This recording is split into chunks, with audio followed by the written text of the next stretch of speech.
If you watched last week's video of me setting up my DIY hamster enclosure, you'd know that I adopted a brand new hamster on September 24th. So let me explain a little bit more about that.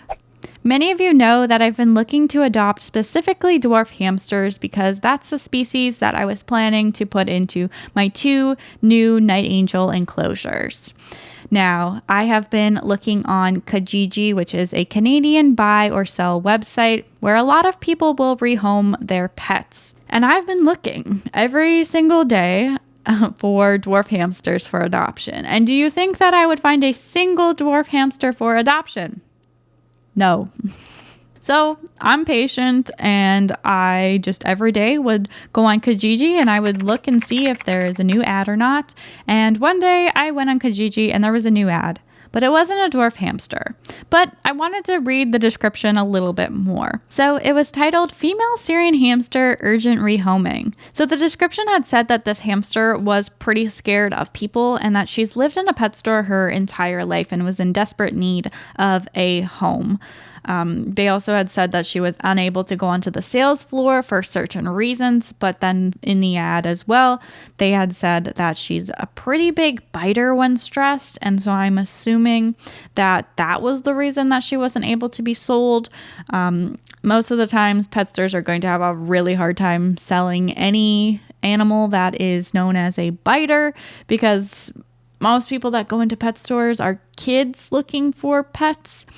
And parents don't want to buy their kids a pet that bites because they're going to end up scared of it. Now, whenever I see an ad of somebody talking about an animal being a biter, I always take it with a grain of salt because a lot of the times that pet is not a true biter or they're not truly aggressive. They're just not in the right conditions. So when I saw this ad, it just really tugged at my heartstrings because I just felt really bad for the fact that this hamster was not able to go to a home because she was listed as a biter when that likely wasn't actually how she was. So I kind of had just decided right then and there, you know what, she just could temporarily live in the Night Angel enclosure and eventually move into the DIY enclosure. So I went ahead and contacted them and I went and got her.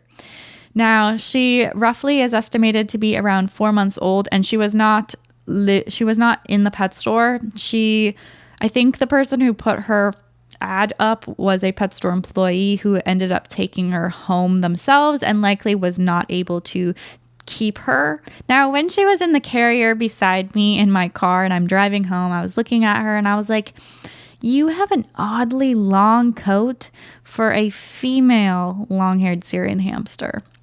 If you didn't know, female long hairs don't really have super long hair. They're more just overall fluffy, and a male long-haired Syrian hamster is the one who has a really long coat. Like they have something called a skirt, so it'll be really long in the back. And she had that, and I was like, that's interesting.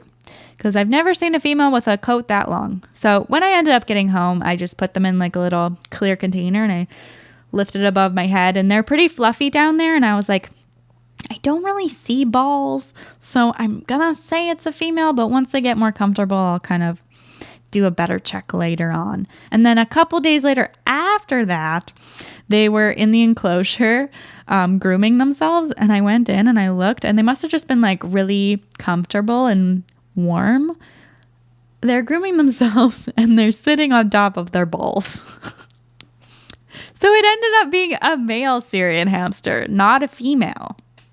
Now you're probably wondering, what did I name them? So at the time when I thought they were female, I really, really, really liked the name Penny. And then I found out they were male.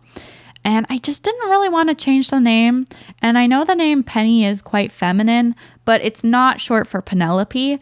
It's actually short for the coin, a penny, which is 1 cent in Canada or the US.